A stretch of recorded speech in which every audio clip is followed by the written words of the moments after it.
One of my resolutions for this new year was to better document the projects that I've been working on and maybe overall improve my videos. So I wrote a script for this episode, but I can't for the life of me read it. Like, I wrote it and I can read it looking at it, but I cannot, memorize it. And that disturbs me a little. But I digress. Today I'm working on this Coleman lamp. My brother found it in the attic while he was cleaning. Now, it's a nice enough unit, but the biggest problem is it uses 4 D-cell batteries. That in itself is not the problem. The problem is the batteries always seem to be inside the lamp when we put it in storage, so they leak and corrode the unit. I've worked on this before, but as you may be able to tell, it already has corrosion on it again from the previous storage. So, what my plan is to make it rechargeable. So I have a massive quantity of 18650 lithium cells that I've been pulling out of old laptop batteries, drills, and you name it. I probably have 1,000 of these cells. I also have these little tiny battery BMS units that just take micro USB. And I got those for another project. I bought a set of 10, so I have multiple left over. Now, you can do all sorts of stuff with this setup. Now, you could just buy rechargeable D-cell batteries, but since that would probably cost me $20, and I already have the stuff here, I'm just gonna modify this to work. One thing I didn't want to do is actually modify the unit. There is a lot of room inside the casing on this. This is mostly just a hollow space. But I also wanted to keep it where I could still use the D batteries if I really wanted to go back to it. So what I ended up with was this. Uses 2 2000 milliamp hour lithium cells. The battery BMS is in the center. It emulates the shape and the size of the original D-cell batteries. I just have 2 little screws on the bottom that transfer the current from the BMS to the where it hooks up in the bottom here.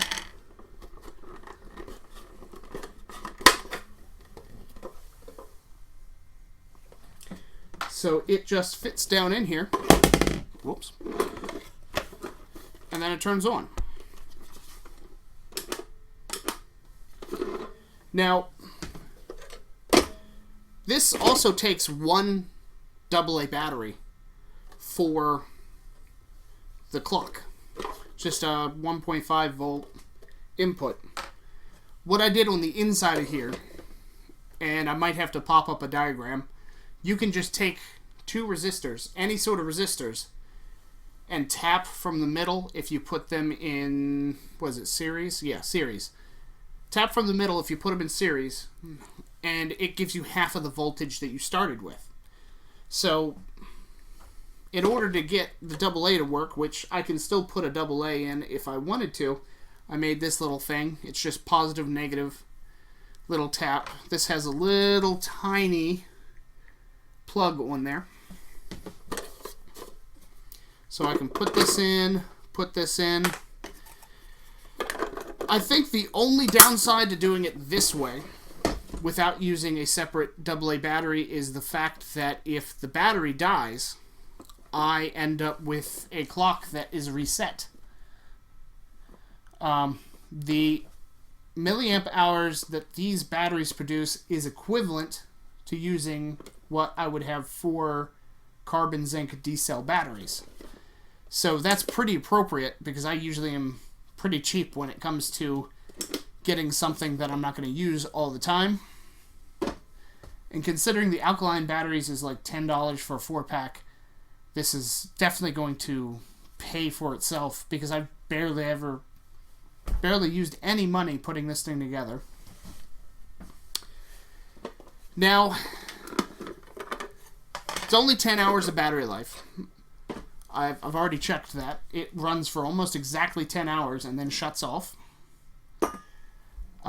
If I was using alkaline, it would have been something like 50 to 56 hours. But I can just charge this with any USB, charge it on the car, charge it on my solar panel that I have lying outside, pretty much anywhere. What I was going to do to increase the battery life was just to take out this incandescent and replace it with a LED bulb.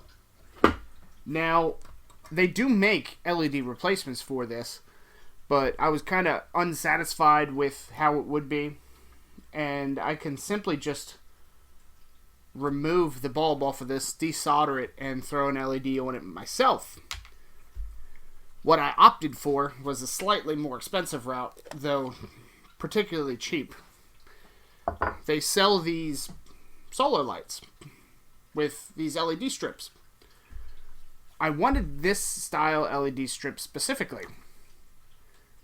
My original plan was to actually disconnect one of these strips off of a just standard light bulb, but it turns out those strips are configured in series and not in parallel, which I'm like 99% certain, since this is just a simply battery operated LED unit, it's going to be in parallel. So I'm just going to desolder this, take it out, put it in, and see what happens. So I just finished probing the LED. And see if I can do it for you on camera here. Oh, hopefully I don't break it in the process. I've also got to shield it so it thinks it's on. But I'm getting about 1.13, 1.15 volts on it. So that's the voltage drop that it has. And hopefully I can check after I desolder this, which I forgot to turn my soldering iron on. But in the meantime, this is a particularly bad unit. I'll be completely honest with you. This has a single battery, which actually is a 1.2, so it's pretty much just taking straight battery voltage at that point. And the tiny little solar panel it has just does not last. Let's see. Pop that right off. So I had this out there charging for a while, and it just was not working right. It would die pretty much immediately.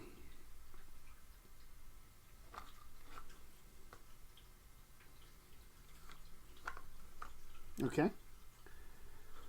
So right there.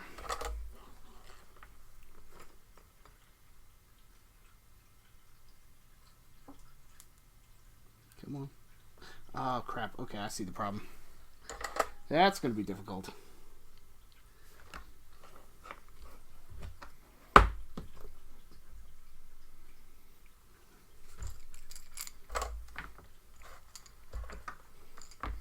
So I've got to desolder it and pull the tab up.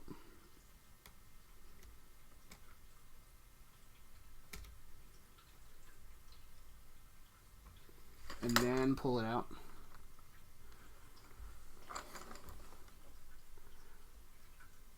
Oof. I guess I gotta do the same thing on the other side. I'm just gonna pull that battery pin off. Okay, get that out of the way.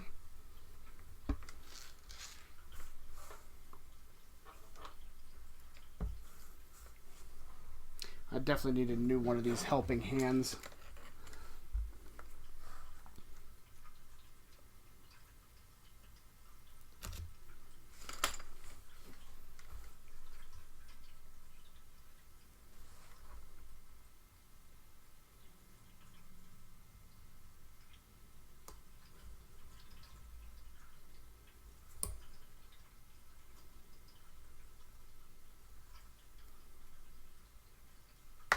Alright, there we have it. One LED that was working off of 1.2 volts, which there is very little going on this circuit board. I'm guessing this solar panel did a maximum of 1.2. It just seems so inefficient. Just one resistor and one, I'm assuming, diode for the voltage. But it's whatever. Super simple. No wonder it was cheap. But this is all I needed out of it. So I'm thinking this one, it's probably going to be a little difficult to pull apart.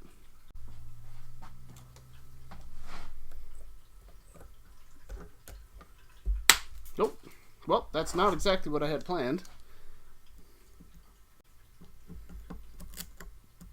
Yeah, I'll just chop that out off camera. I'll be right back.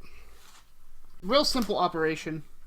I looked up a data sheet for something similar to this, and it is 3 volts. I've checked it, and from what I can tell, I'd need a current limiting resistor to limit the current to 50 milliamps, which I think if I was looking at it, I'm gonna limit it to about 30-ish.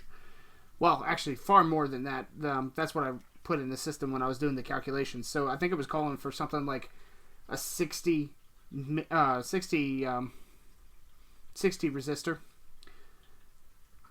So this is 150, so it's overkill, but I also don't want to drain the battery that much. So the outer ring of these are the negative, the bottom section is the positive. Oh, I forgot to grab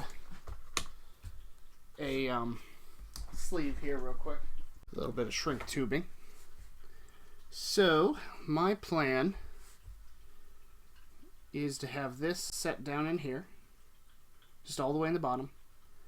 This is the positive end, so that will plug directly into that, and we'll get sleeved, and then figure out a way to just hook that up to the negative. Easy peasy, and then we'll be done. I just have to be real careful, because these aren't particularly flexible at all. So I want to solder these together.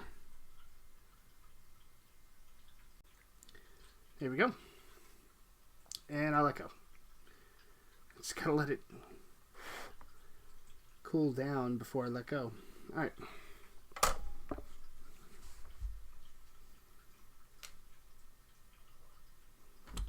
So that will attach to there. Like it's going to go all the way to the end. I'll flip it over and guess I will attach that there.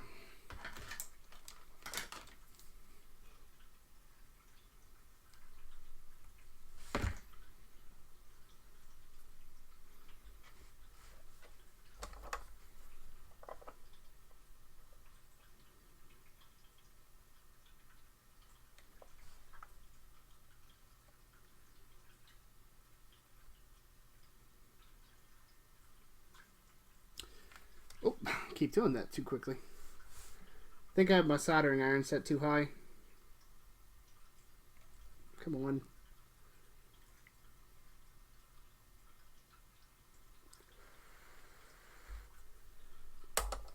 Okay.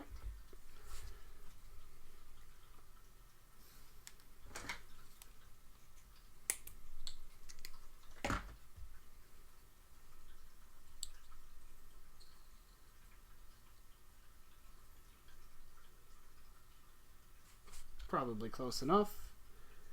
Get that down there.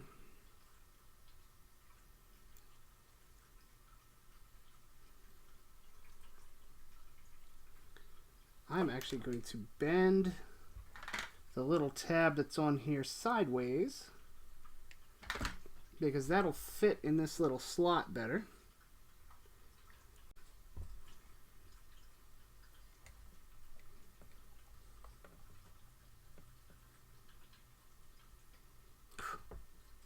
Should have turned my fan on.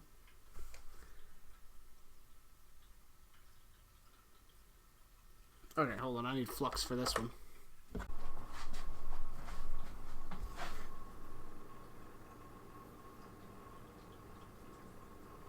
There we go.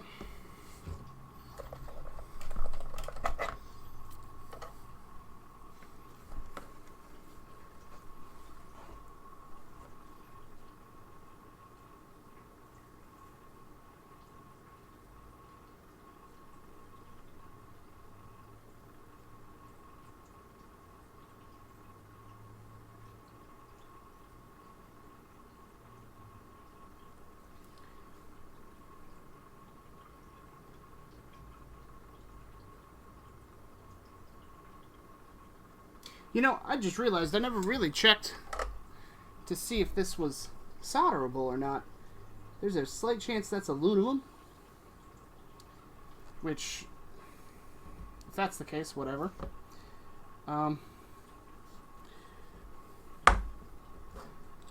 It kind of looked like it was soldered before, but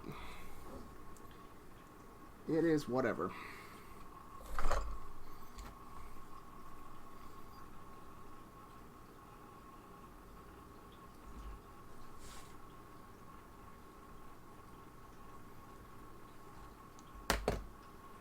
Come on.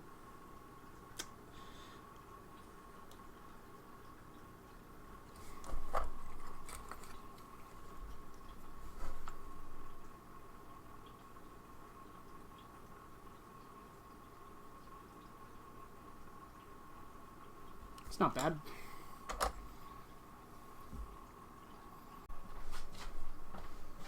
Okay, so that part's non-ferrous, so I'm assuming that it's definitely got to be aluminum. So hopefully I have it wedged in enough that that piece is going to hold. But I guess we'll find out here.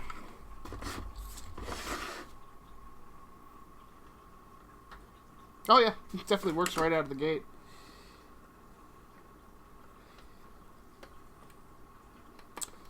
Though getting it on is going to be a pain the way it is now. I don't know if I'll put some epoxy or make a little custom globe to fit over that.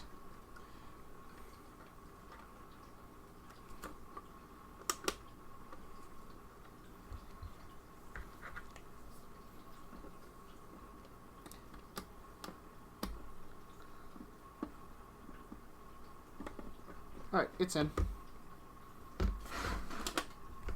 There you go. There must be a resistor in here that I didn't pay attention to, because the dimming actually does work. So it lowers the voltage somehow. So let me turn off the lights and do a comparison. Real quick before I do a comparison with the light, I had 3D printed this, but after I tested it, it kind of takes too much light away. So I got this reusable straw. I'm just going to cut it, put it on, crimp the top, and hopefully that'll put out a little bit more light. So all I did was take my heat gun, heat the top of the straw up, crimped it down with a pair of pliers, heated the hot glue that I already put in there, pulled the old one out, and then put the new one in. It's a nice protective case. It's a pretty thick straw, not like your thin average straws you'd get at like just any fast food restaurant. But I can hold it. It makes it waterproof, and it makes it, well, fairly simple if I wasn't holding a camera to get it in place. So here we have the original light, and it does a pretty good job. So we'll take that out.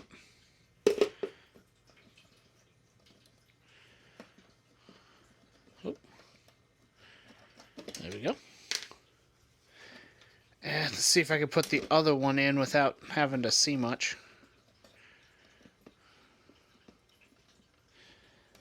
Oh, come on. There we go.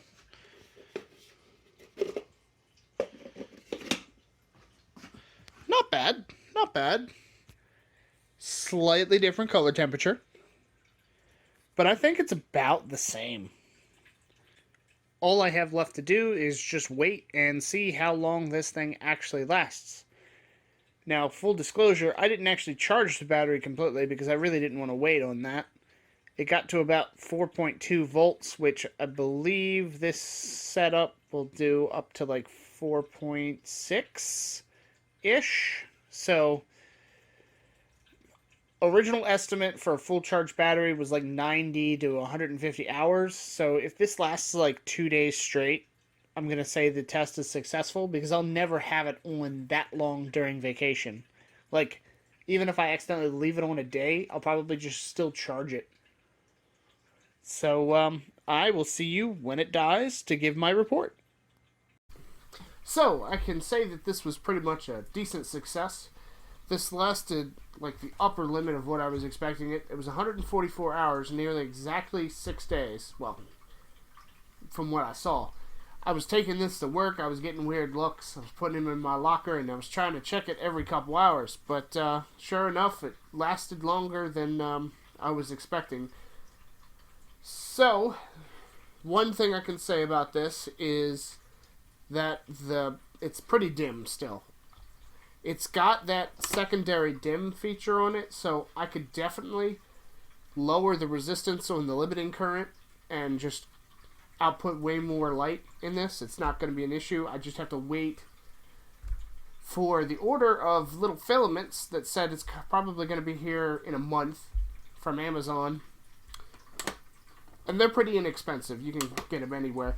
I definitely could have just waited for them in the first place and done this project later. It's whatever. Spent some more money. Probably shouldn't have. I'm going to chalk this up to a complete success. Not too much more I can say about that. So I guess I'll get started on our next project.